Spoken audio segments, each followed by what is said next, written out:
भाई कराची वालों को चोरी चोरी का ताना देने वाला, कराची वालों की ज़िंदगी हराम करने वाला, हमारी जेबों के ऊपर जो है वो डाका डालने वाला के इलेक्ट्रिक का सीईओ मुनिस अलवी, अल्लाह ताला ने ना जलील और रुस्वा करके रख दिया है। बहुत तंग किया हमें ना, हमारी रातें तुमने अंधेरों के अंदर गुजरवाई, हमारी ज़िंदगियाँ तुमने हराम की।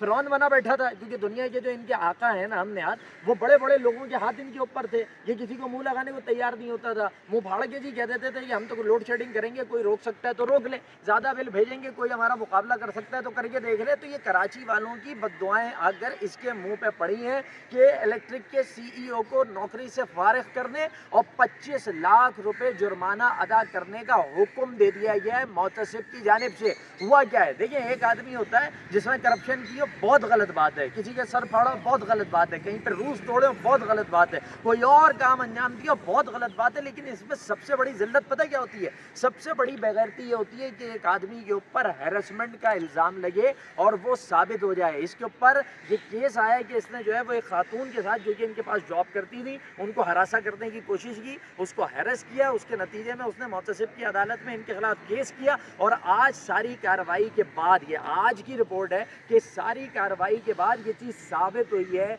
कि मुनिस अलवी हैरेसमेंट के केस में मुलव्विस था। यानी एक आम औरत को जो बेचारी मेहनत करके अपनी रोजी रोटी अपने घर वालों के लिए कमाने आई थी, इसने उसके साथ खेलने की कोशिश की, इसने उसके जज्बात को मजरू करने की कोशिश की। ये इतना घटिया आदमी है, ये इतना गया गुजर आदमी है, ये इतना चोर आदमी है। मतलब अब मैं ये सवाल करता हूँ कि घर जाकर बेशरम मुनिस अलवी, तुमने कराची के 3.5 करोड़ लोगों को तंग करके रखा और उसके बाद तुम बेशर्मी का चेहरा लेकर घूमते रहे।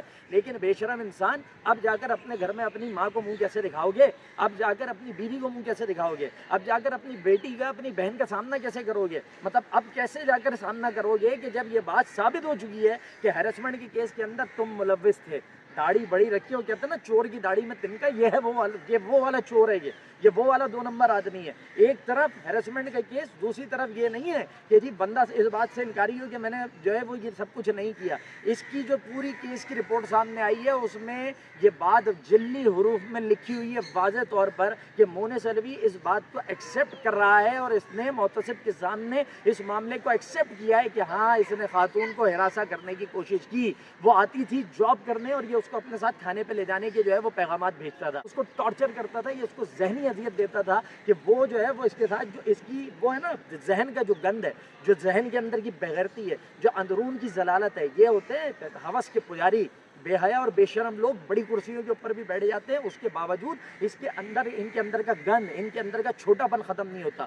उस सब के बाद जो है इस सब को इसने एक्सेप्ट भी किया और उसके बाद इसके खिलाफ जो है वो ये फैसला आ चुका है कि इसको सीईओ के इलेक्ट्रिक की कुर्सी से फारिग किया जाएगा, 25 लाख रुपए जुर्माना इसको अदा करना पड़ेगा। खुदा की तरफ से जलालत के हार इसके गले में आके पड़े। मुनिस अलवी, हम कहते थे ना जब अल्लाह ताला पकड़ेगा तो फिर जो है वो फिर कुछ कहने के काबिल नहीं बचोगे। और ये तो सब इब्तदा है, अभी इंशाल्लाह आगे तुम्हारे साथ हमारी बद्दुआओं के नतीजे में अभी बहुत कुछ होना बाकी है। अभी तो ये इब्तदा है, अभी तो इंतज़ार करो कि अल्लाह की पकड़ और किस तरह आती है। दूसरी बात ये है कि इलेक्ट्रिक की ये सारे बड़े जिम्मेदारान ओहदेदारान जो बड़ी कुर्सियों पर बैठे हुए हैं, आप जितना इस शहर के लोगों का हक मार लें, शहर के लोगों की, मजलूम लोगों की जो हाय है ना वो लगेगी। आज मुनिस अलवी उसकी पकड़ में आया, कल तुम लोग भी आओगे, इंतज़ार करो अपनी बारी का।